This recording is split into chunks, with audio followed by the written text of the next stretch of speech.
Halo, Assalamualaikum. Kembali lagi dengan Bu Sotia di mata pelajaran komputer dan jaringan dasar. Nah, hari ini kita akan belajar materi pertama, yaitu keselamatan dan kesehatan kerja atau K3. Nah, apa sih keselamatan dan kesehatan kerja atau K3 itu? Definisi keselamatan dan kesehatan kerja adalah upaya untuk menjamin keutuhan dan kesempurnaan baik jasmaniah maupun rohaniah tenaga kerja, mencegah kemungkinan terjadinya kecelakaan dan penyakit akibat kerja. Jadi, pekerja di Indonesia itu harus dilindungi baik keselamatan dan keamanannya melalui K3. Nah, K3 ini bukan hanya sekedar teori, namun juga ada aplikasinya. Ada undang-undang K3 yang bertujuan untuk melindungi keselamatan dan keamanan pekerja di Indonesia. Nah, sasaran K3 sendiri adalah yang pertama, menjamin keselamatan pekerjanya. Yang kedua adalah menjamin keamanan alat yang digunakan. Jadi tidak hanya pekerja saja yang menjadi tujuan atau fokus K3, namun juga keamanan alat produksi yang digunakan di tempat bekerja itu atau di industri itu. Kemudian yang ketiga adalah menjamin proses produksi yang aman dan lancar. Jadi sebenarnya K3 itu tidak hanya tentang pekerja saja, tapi juga tentang alat dan proses produksi, sehingga pekerja dan lingkungan kerja, baik itu alat dan proses produksi, itu dijamin aman dan tidak membahayakan bagi siapapun dan apapun. Apakah yang dimaksud dengan kesehatan kerja itu sendiri? Kesehatan kerja adalah sebuah kondisi fisik, mental, dan sosial seseorang yang bebas dari penyakit atau gangguan kesehatan, serta menunjukkan kemampuan untuk berinteraksi dengan lingkungan dan pekerjaannya. Jadi, yang dimaksud kesehatan kerja itu adalah meliputi dari kesehatan fisik, mental, serta sosial pekerja yang bebas dari penyakit atau gangguan kesehatan, serta mampu menunjukkan kemampuan untuk berinteraksi dengan lingkungan pekerjaannya. Jadi, kalau dia sehat secara fisik, mental, dan sosial, maka ditunjukkan dengan kemampuannya untuk melaksanakan pekerjaannya di lingkungan kerja. Nah, kondisi kesehatan seseorang sendiri dipengaruhi oleh 4 faktor. Yang pertama adalah lingkungan, kedua perilaku, ketiga pelayanan kesehatan, dan keempat adalah genetik. Yang pertama, lingkungan. Lingkungan ini bisa lingkungan secara fisik ya, baik alami ataupun buatan, kimia, organik atau anorganik, kemudian secara biologi meliputi virus dan mikroorganisme, dan sosial sendiri. Nah, apabila sebuah perusahaan ingin menjamin kesehatan pekerjanya, maka yang pertama yang harus diperhatikan adalah lingkungan kerjanya. Secara fisik, lingkungannya baik atau tidak, ya. Kemudian, apabila bekerja dengan bahan-bahan kimia, harus dijamin bahwa itu aman. Kemudian, nah ini yang sekarang sedang rame ya, lingkungan secara biologis atau biologi, adanya virus atau mikroorganisme. Kalau seperti sekarang, karena kita berada dalam masa pandemi, kemudian pandemi yang kita hadapi juga sangat menular.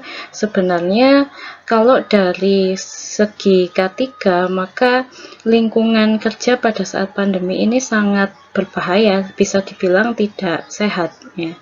Nah, oleh karena itu di awal-awal masa pandemi banyak perusahaan atau industri yang memutuskan untuk merumahkan karyawannya. Merumahkan ini maksudnya adalah memerintahkan pekerja untuk bekerja dari rumah.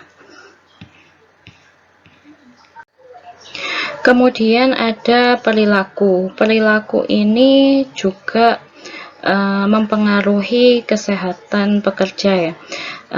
Apakah pekerja itu bisa bersikap sehat, kebiasaannya, kemudian tingkah lakunya. Jadi tidak hanya dari segi lingkungan saja, tapi juga perilakunya harus hidup sehat. Seperti di masa pandemi ini, ketika perusahaan sudah memutuskan untuk kembali bekerja di kantor ya, maka perilaku pekerja juga harus sehat, harus mematuhi protokol kesehatan, memakai masker, kemudian mencuci tangan dengan rutin, itu ya. Itu adalah salah satu faktor perilaku kesehatan. Kemudian pelayanan kesehatan. Jadi kalau pekerja di Indonesia itu salah satu haknya adalah memiliki asuransi kesehatan atau jaminan kesehatan. Jadi apabila ada yang sakit, kemudian atau terjadi kecelakaan kerja, maka seharusnya asuransi itu sudah bisa mengcover, bisa diklaim, diganti, biasanya bisa berupa materi, uang tunai, atau perawatan di rumah sakit atau dokter apabila memang dibutuhkan. Kemudian yang terakhir adalah faktor genetik. Kalau faktor genetik ini lebih kepada bawaan individu ya, orang per orang berbeda. Jadi lebih kepada keturunan. Keturunannya atau ayah, ibu, kakek, neneknya punya sakit yang menurun, kan ada misalnya diabetes ya, dan lain sebagainya. Selanjutnya adalah istilah-istilah yang sering ditemukan dalam K3. Yang pertama adalah hazard. Hazard atau dalam bahasa Indonesia diartikan dengan potensi bahaya. Hazard adalah segala hal yang berpotensi mengakibatkan cedera, penyakit, atau kerugian pada tenaga atau instansi kerja. Seperti namanya, hazard ini adalah potensi bahaya, sesuatu yang sebenarnya tidak apa-apa ya, tapi dia berpotensi untuk mencelakakan seseorang, mencelakakan pekerja. Nah, seperti di tabel 1, ini adalah contoh-contoh dari hazards atau potensi bahaya dan akibatnya. Misal, contoh hazard atau contoh potensi bahaya adalah knife. Knife itu artinya apa? Pisau ya. Nah, knife ini sebenarnya atau pisau ini sebenarnya ya pisau aja, sebuah benda gitu ya. Tapi dia bisa dikategorikan sebagai potensi bahaya apabila pisau itu tidak digunakan dengan benar, maka akibatnya bisa melukai seseorang ya. Kemudian ada misalnya electricity atau listrik ini ya. Listrik ya, memang di setiap tempat kerja pasti ada energi listrik, pasti ada aliran listrik. Nah, listrik ini tidak berbahaya aslinya ya, nggak bahaya, tapi dia bisa menimbulkan celaka atau dia berpotensi untuk menimbulkan kecelakaan kerja apabila tidak ditangani dengan baik. Nah, apa contohnya bahaya yang ditimbulkan atau akibat yang ditimbulkan oleh listrik? Contohnya adalah shock atau electrocution atau kesetrum ya, tersetrum. Nah, ini bagi kita yang nantinya akan banyak bekerja menggunakan komputer, maka listrik ini adalah salah satu energi yang sangat penting, tidak bisa tidak ada ya. Nah, oleh karena itu salah satu potensi bahaya yang nantinya sering kita hadapi adalah listrik. Nah, oleh karena itu ada beberapa hal yang nantinya harus kita perhatikan ketika bekerja dengan komputer, yang notabene komputer itu membutuhkan listrik untuk bisa menyala agar kita tidak tersetrum itu tadi. Kemudian ada contoh-contoh yang lain seperti wet floor atau lantai yang basah ya. Ini bisa menimbulkan terpeleset, kemudian bisa jatuh. Kemudian ada juga masalah potensi bahaya bullying apabila ada banyak orang dengan berbagai latar belakang sosial ya. Maka biasanya rawan terjadi bullying, tidak hanya di sekolah saja, tapi di tempat kerja juga sangat mungkin terjadi bullying. Nah, bullying ini sangat berbahaya sebenarnya ya. Dia tidak menyerang secara fisik, biasanya tidak langsung melukai dan berdarah, tapi biasanya lukanya itu enggak berdarah. Yang mana luka enggak berdarah itu biasanya lebih sakit.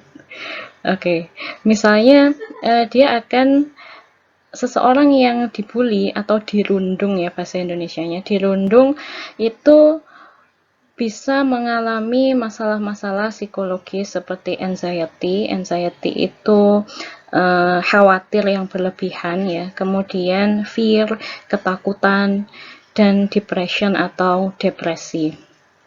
Nah, anxiety, fear, dan depression ini tidak menimbulkan luka secara fisik, tapi secara psikologis yang itu sebenarnya jauh lebih berbahaya.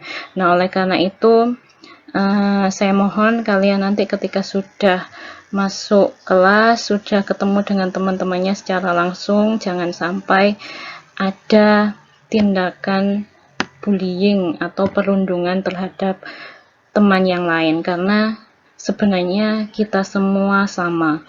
Walaupun kita datang dari latar belakang sosial ekonomi yang berbeda, tapi kalau sudah masuk ke sekolah, kita harus memandang semua rata, sama, teman ya.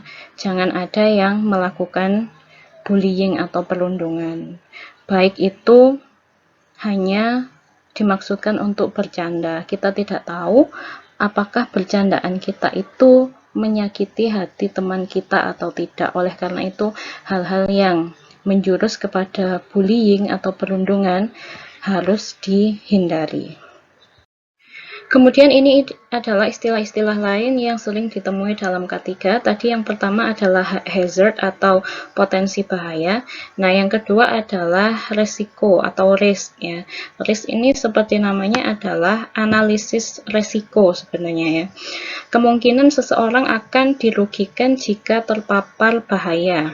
Misalnya, biasanya kalau risk ini ada sebabnya, kemudian ada kemungkinan akibatnya ya. Misalnya, resiko terkena kanker akibat merokok dapat dinyatakan dalam kalimat ini. Perokok itu 12 kali lebih mungkin meninggal karena sakit kanker paru-paru dibandingkan orang yang tidak merokok ya. Jadi resiko merokok ya, resiko seorang perokok itu dia kemungkinan terkena kanker paru-paru 12 kali lebih besar daripada bukan perokok ya. Walaupun yang perokok pasif atau orang yang tidak merokok secara langsung ya, tapi hanya menghirup sisa asap rokok dari orang yang merokok aktif, ini juga beresiko terkena kanker paru-paru, tapi tidak besar ya jika dibandingkan dengan perokok aktif. Nah, bagi kalian yang sudah mencoba merokok ya, ingat 12 kali lebih mungkin terkena penyakit yang serem ini. Nah, oleh karena itu yang sudah merokok dipertimbangkan lagi ya, lebih baik tidak merokok. Yang belum merokok jangan pernah coba-coba ya, karena merokok sekarang sudah tidak keren lagi ya.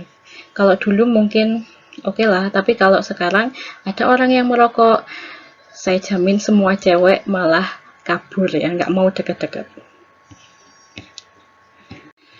Kemudian selanjutnya adalah istilah accident atau kecelakaan ya.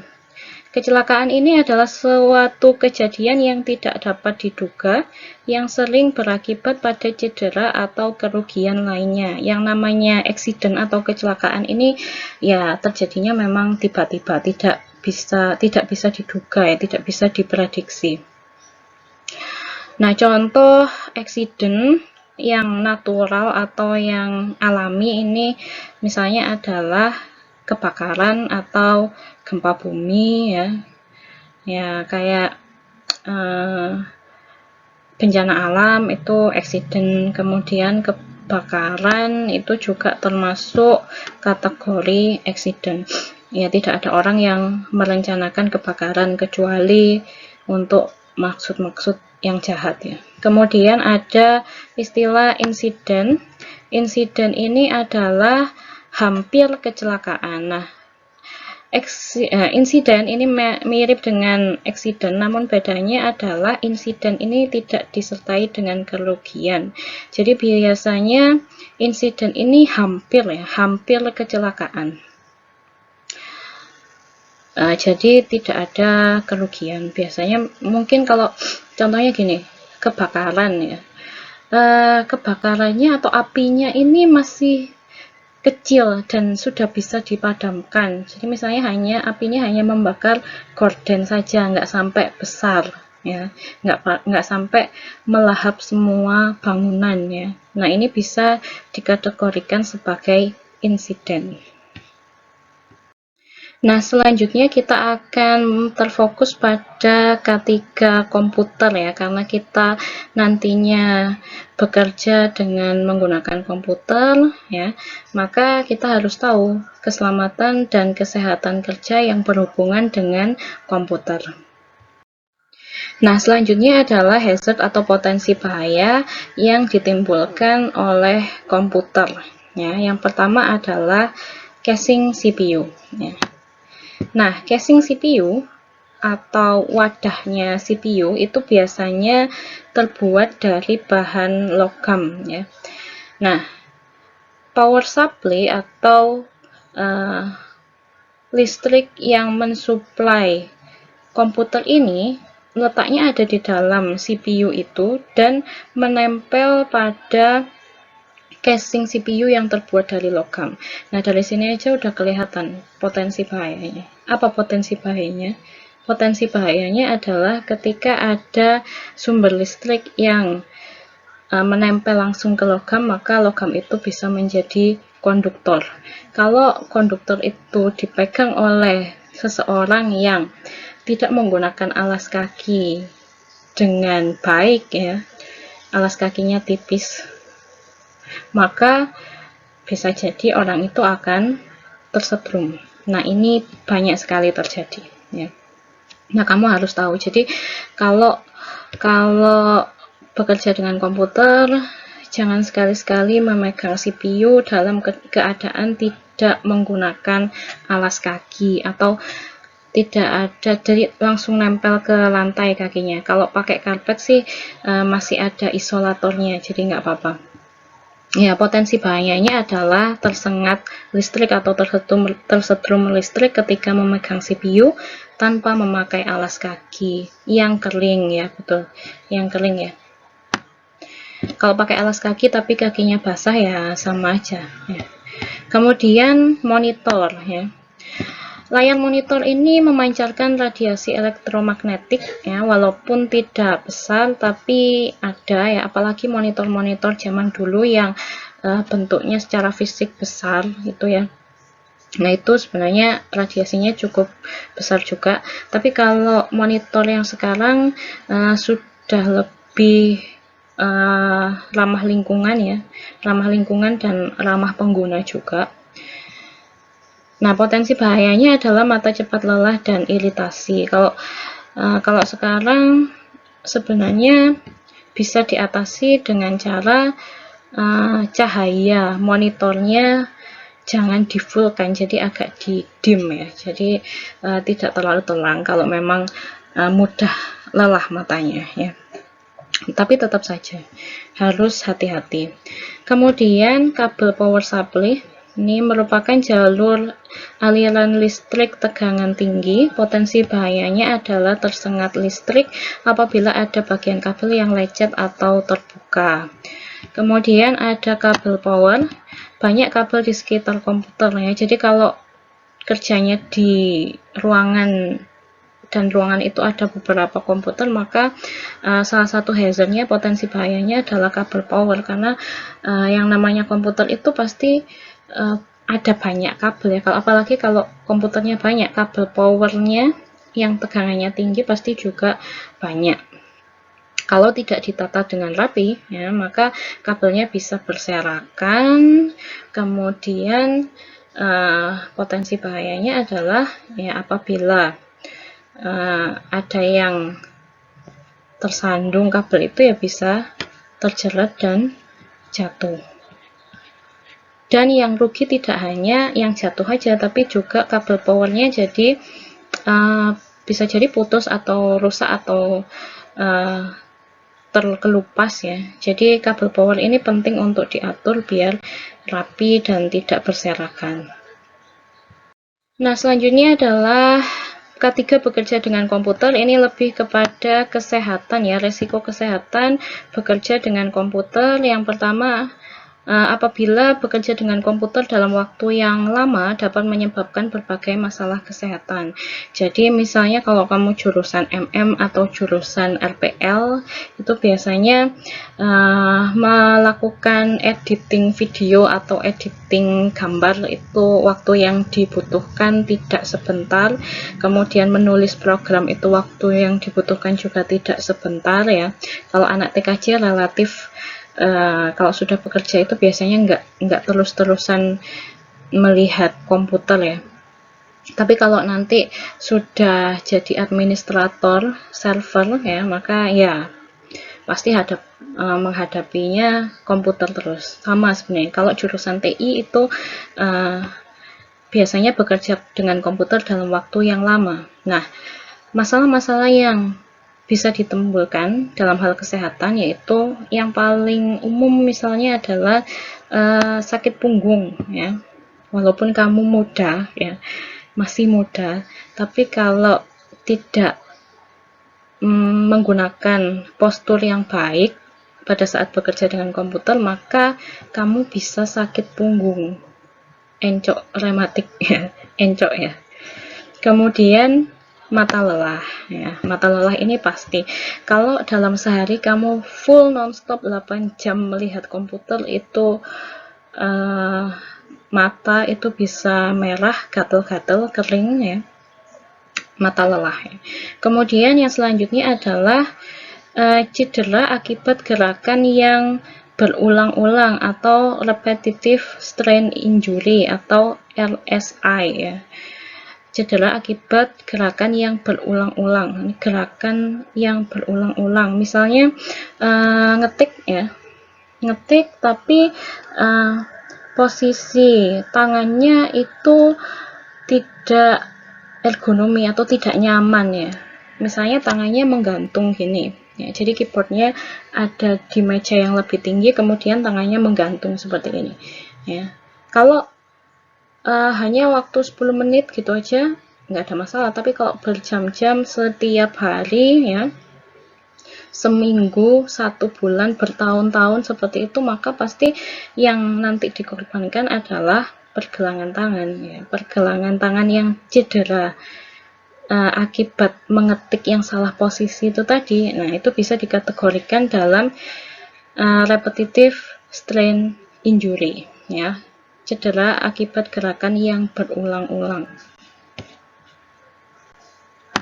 Selanjutnya kita bahas satu persatu masalah punggung. Yang pertama ya, sakit punggung. Banyak pengguna komputer yang mengalami masalah punggung serius. Nah, hal ini disebabkan oleh apa ya? Hal ini disebabkan utamanya adalah dikarenakan postur tubuh yang buruk atau posisi duduk yang tidak nyaman ketika bekerja dengan komputer ya. Jadi posturnya enggak tepat ya. Postur yang tepat itu kan sebenarnya harus tegak ya. punggungnya harus tegak, kemudian posisi duduknya juga harus benar. Posisi duduknya itu tidak memungkinkan user atau pengguna komputer itu harus membungkuk atau harus terlalu tegak ya. Yang tegaknya itu berlebihan sampai miring gitu ya. Nah, ini postur tubuh dan posisi duduk yang tidak nyaman itu bisa mengakibatkan masalah punggung ya.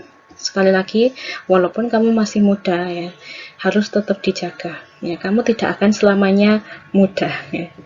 Nah, solusi untuk masalah punggung adalah kursi ini bisa diatur ketinggian atau sandarannya untuk mencegah posisi duduk yang tidak nyaman. Jadi kalau bekerja dengan komputer itu alangkah lebih baiknya menggunakan kursi yang adjustable atau yang bisa diatur ketinggiannya, bisa diatur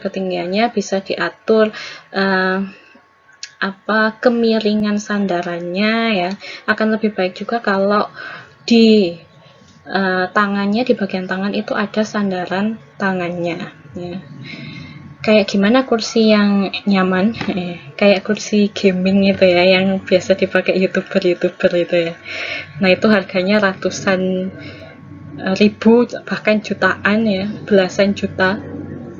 Kenapa? Karena yang dijual adalah ergonomi. Ergonomi itu kenyamanan. Selanjutnya adalah duduk dengan posisi punggung yang tegak dan kepala menghadap ke depan ya. Jadi duduknya tegak, punggungnya tegak, kemudian seharusnya kalau memang bekerja secara intens dengan komputer, maka posisi layar itu harus sejajar dengan pandangan mata. Itu yang lebih bagus ya. Jadi posisi layarnya itu tidak di bawah atau tidak terlalu atas. Jadi posisinya natural. Kamu duduk itu natural, tegak, kemudian arah kepala itu lurus ya, menghadap ke depan. Dan kemudian mejanya menggunakan pijakan kaki ya. Jadi biar bisa rileks, kakinya nggak kaku gitu ya, nggak menggantung, nggak terlalu menggantung ya. Biasanya kalau kursinya tinggi itu kan kakinya gantung ya. Nah, oleh karena itu mejanya lebih baik ada pijakan kakinya. Selanjutnya adalah mata lelah ya, atau tired eyes. Mata dapat menjadi kering dan lelah setelah memandang monitor komputer untuk waktu yang lama, terlebih lagi jika bekerja dengan pencahayaan yang kurang atau monitor yang berkedip-kedip ya. Jadi kalau mata lelah itu sangat terhubung dengan pencahayaan ya. Bisa jadi kamu bekerja di ruangan yang gelap atau remang-remang ya. Nah, itu tidak baik. Kemudian bisa jadi juga monitornya yang bermasalah ya. Monitornya berkedip-kedip, artinya cahaya yang dipancarkan oleh monitor itu tidak konstan ya. Jadi ada kalanya dia terang, ada kalanya dia redup. Nah, ini bisa berkontribusi terhadap mata sehingga cepat lelah. Nah, solusi pencegahannya adalah beristirahat sejenak, jangan bekerja terus-menerus lebih dari 1 jam. Artinya kamu tidak, mata itu tidak terus memandang ke komputer terus-menerus 1 jam full ya. Jadi paling enggak ya istirahat dulu, biasanya sih 10-15 menit ya setelah bekerja, kemudian relax dulu ya. Kalau ada bisa nyandar ya, nyandar dulu, kemudian lihat ke sekeliling. Kalau bisa jalan-jalan, ya jalan-jalan dulu, tapi jangan jauh-jauh ya. Jalan-jalan di sekitar aja ya. Atau berdiri peregangan. Jadi nanti sebenarnya ada peregangannya ya. Senam gitu, kayak senam peregangan. Kemudian untuk pencahayaan, jendela sebaiknya dihalangi gorden untuk mencegah sinar matahari yang menyengat. Jadi kalau terlalu gelap nggak baik, terlalu terang juga tidak baik ya. Jadi sinar matahari itu tidak langsung menyengat, tapi ditutup dengan gorden. Masih ada cahaya, tapi tidak terlalu menyengat. Kemudian memeriksakan kesehatan mata secara rutin. Nah, ini idealnya ya. Idealnya adalah kalau sudah mulai matanya capek, biasanya akumulasi pekerjaan, kemudian matanya capek, maka sebaiknya coba ke dokter mata ya, diperiksakan secara rutin. Tapi kalau nggak ada masalah sebenarnya ya tidak usah melakukan secara ideal juga nggak apa-apa ya. Artinya tetap harus dijaga saja. Selanjutnya adalah cedera akibat gerakan yang berulang-ulang atau repetitive strain injury atau RSI ya. Ini adalah cedera pada jari atau pergelangan tangan karena gerakan yang sering dilakukan dalam waktu yang lama. Misalnya mengetik dengan keyboard ya. Nah, sebenarnya RSI ini disebabkan karena gerakan yang berulang-ulang dalam waktu yang lama. Jadi, kalaupun tidak salah posisi ya, ketika bekerja posisinya nggak salah ya, tapi dia terus-menerus melakukan itu ya, maka kemudian misal jarinya atau pergelangan tangannya cedera, maka itu bisa diklasifikasikan dalam repetitive strain injury. Nah, solusinya adalah usahakan posisi siku dekat dengan tubuh, artinya posisi keyboardnya itu nggak jauh ya, nggak jauh sehingga kamu harus menjangkaunya itu jauh. Jadi yang paling nyaman itu kan kalau sikunya dekat ya, jadi keyboardnya juga dekat, jadi enak. Kemudian menggunakan bantalan pergelangan tangan untuk mencegah pergelangan tangan menekuk. Jadi ketika mengetik itu sebaiknya adalah pergelangan tangan, jari, siku itu posisinya lurus ya. Posisinya lurus, tidak terlalu seperti ini ya. Tidak juga seperti ini ya. Jadi posisinya yang paling relax, yang paling natural. Jadi dia lurus gini. Nih. Itu yang paling baik ya. Makanya bisa menggunakan bantalan pergelangan tangan untuk mencegah pergelangan tangan menekuk. Jadi pergelangan tangannya nggak gini banget ya, atau tidak gini, jadi lurus. Semuanya lurus 90 derajat mulai dari lengan, siku sampai pergelangan tangan. Ya. Kemudian berhenti mengetik setiap 1 jam. Ya, berhenti mengetik setiap 1 jam, sama seperti melihat monitor tadi ya. Kalau bisa setiap jam rutin istirahat dulu. Istirahat bukan istirahat 30 menit gitu ya, nggak selesai pekerjaannya.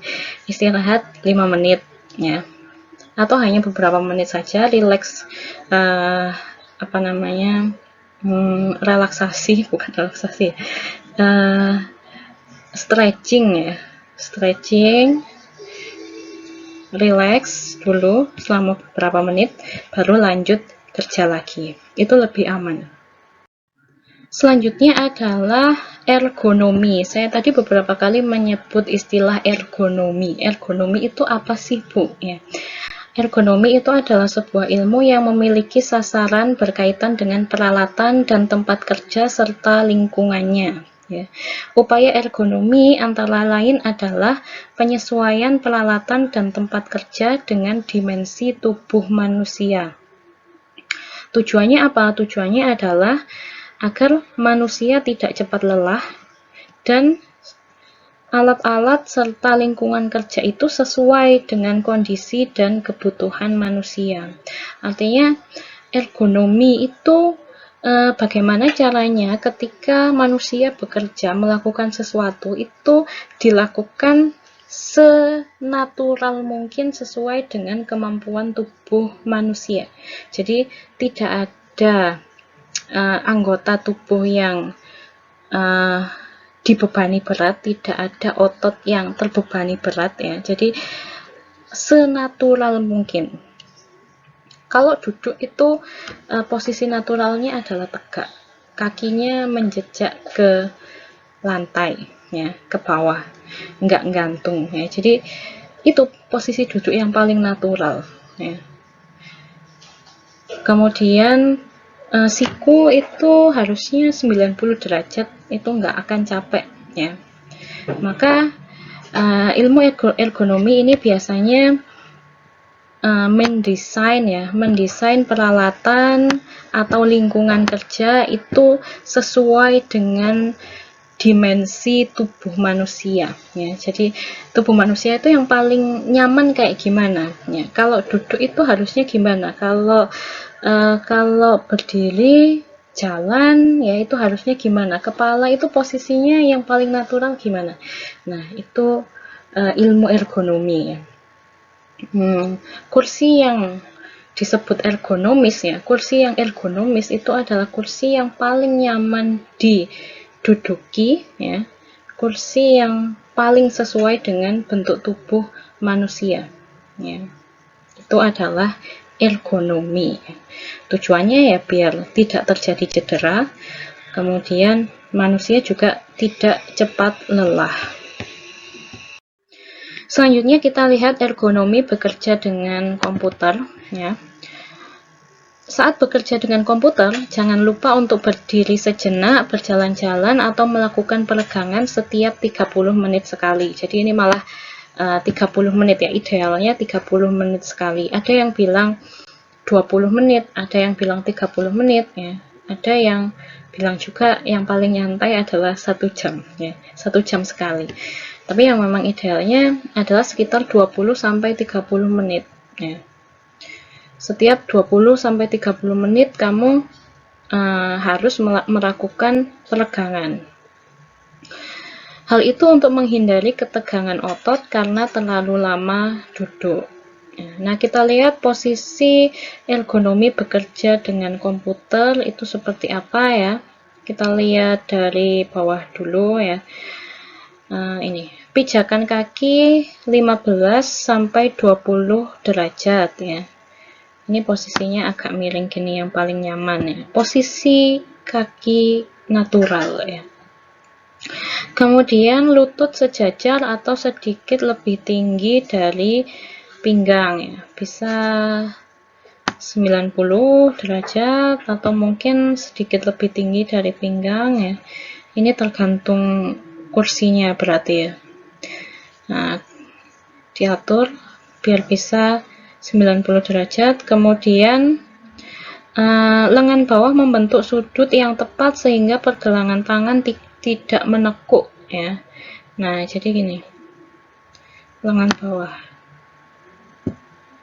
Kemudian sandaran punggung untuk menyandarkan punggung bawah. Nah, ini tidak hanya punggung atas saja, tapi punggung bawah ini juga perlu ada sandaran ya biar nyaman.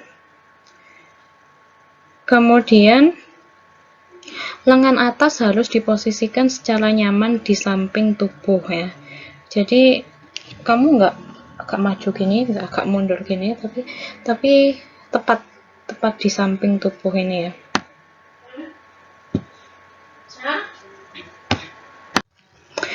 Kemudian pandangan mata lurus memandang bagian atas monitor ya. Jadi matanya diupayakan lurus ya. Letak monitornya itu sejajar dengan pandangan mata. Kemudian sebisa mungkin menggunakan monitor yang cahayanya tidak terlalu menyengat ya. Agar mata tidak cepat lelah ya. Kemudian ketinggian meja ini antara 61 cm sampai 81 cm ya, atau disesuaikan dengan tinggi badan ya, tapi ya kira-kira antara 61 sampai 81 cm. Nah, ini adalah posisi yang paling ergonomi, yang paling ideal ya. Nah, ini ada beberapa poin lagi ya, seperti jaga posisi kepala, bahu tegak dan mata memandang lurus ke bagian atas monitor, posisikan lengan atas tetap di samping tubuh, dan lain sebagainya. Ini beberapa poin sebenarnya sama dengan yang ada di gambar ya. Silakan boleh dibaca sendiri. Selanjutnya yang penting juga adalah pengaturan komputer. Jadi anak jurusan IT atau alumni IT itu biasanya di perusahaan atau di tempat kerja itu akan dibebani dengan berbagai macam pekerjaan. Salah satunya adalah biasanya mengatur komputer, mengatur lab komputer atau mengatur ruangan yang memiliki banyak komputer. Nah, ada beberapa hal yang perlu diperhatikan ya. Yang pertama adalah pengaturan kabel dan yang kedua adalah penempatan komputer itu sendiri. Kita lihat yang pertama adalah tentang pengaturan kabel ya. Pengaturan kabel ini perlu diperhatikan karena setiap pengaturan kabel yang kurang baik dapat berakibat fatal seperti kebakaran atau kerusakan perangkat komputer itu sendiri ya. Jadi penting pengaturan kabel ini. Nah, ini ada beberapa tips melakukan pengaturan kabel. Yang pertama adalah menggunakan pengikat kabel jika kabel terlalu panjang. Ya, jadi kalau kabelnya total 5 meter tapi yang ternyata dipakai hanya sekitar 3 meter ya, maka sisanya yang 2 meter itu biar rapi diikat ya, diikat. Biasanya ikatnya adalah menggunakan ini alatnya namanya adalah kabel ties ya, kabel ties atau pengikat kabel. Selanjutnya gunakan stop kontak dan kabel berkualitas tinggi. Jadi biasanya untuk mengatur sebuah lab komputer itu ada baiknya menggunakan stop kontak sekaligus kabel berkualitas tinggi yang harganya mungkin agak sedikit lebih mahal ya. Kenapa? Karena kualitas ya. Jadi ketika menggunakan kabel yang berkualitas baik, maka diharapkan nantinya umur pakainya lebih lama ya, lebih awet, kemudian juga lebih aman. Ikat atau rekatkan kabel pada penyangga untuk mengatur letak kabel ya. Bisa menggunakan kabel ties ini atau bisa juga untuk merapikan kabel ya. Biasanya bisa juga digunakan dengan kabel duct ya. Ini kabel duct bentuknya kayak gini.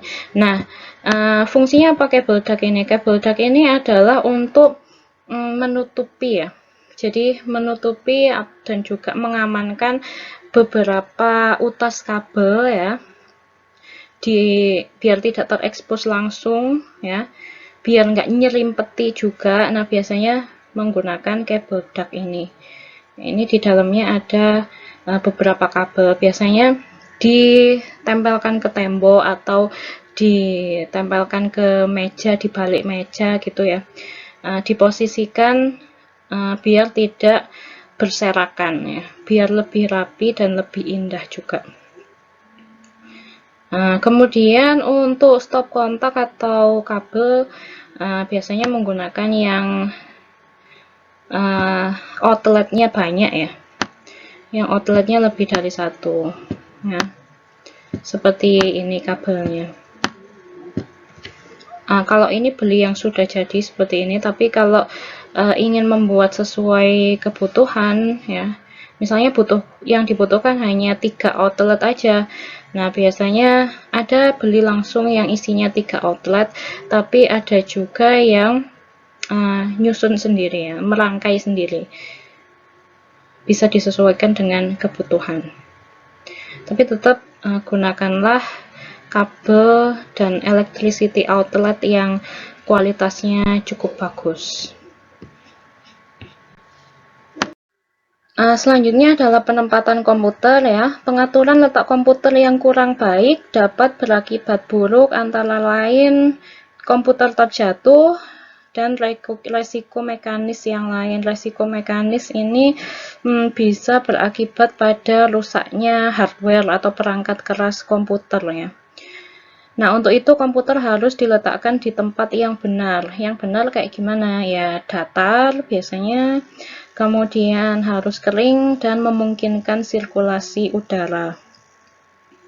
Nah, Kalau komputer itu diletakkan dengan benar, maka diharapkan usia pakai komputer itu bisa lebih lama atau lebih awet ya. Nah, yang sering tidak diperhatikan adalah sirkulasi udara ya. Jadi saya sering melihat anak atau orang ya yang menggunakan laptop, biasanya menggunakan laptop di atas kasur misalnya. Di atas bantal, ya, di atas selimut. Mau tidur atau mau laptopan ya. Nah, kalau diletakkan di atas kasur atau di atas bantal ya, maka laptop itu tidak akan memiliki sirkulasi udara yang baik karena di bagian bawah laptop itu sudah dirancang ada ventilasi ya. Ada lubang-lubang yang digunakan untuk sirkulasi udara. Nah, biasanya di lubang itu akan ada tiupan angin yang sepoi-sepoi dan agak anget ya. Nah, itu anginnya harus dikeluarkan memang ya. Karena itu untuk sirkulasi udara.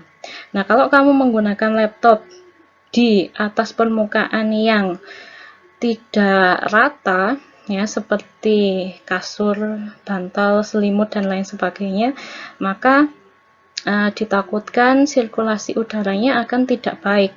Kalau nggak baik, udaranya nggak bisa keluar ya, maka di dalam laptop itu ya, akan terjadi overheat atau kepanasan ya. Kalau perangkat komputer itu overheating ya, overheated, maka perangkatnya bisa cepat rusak ya.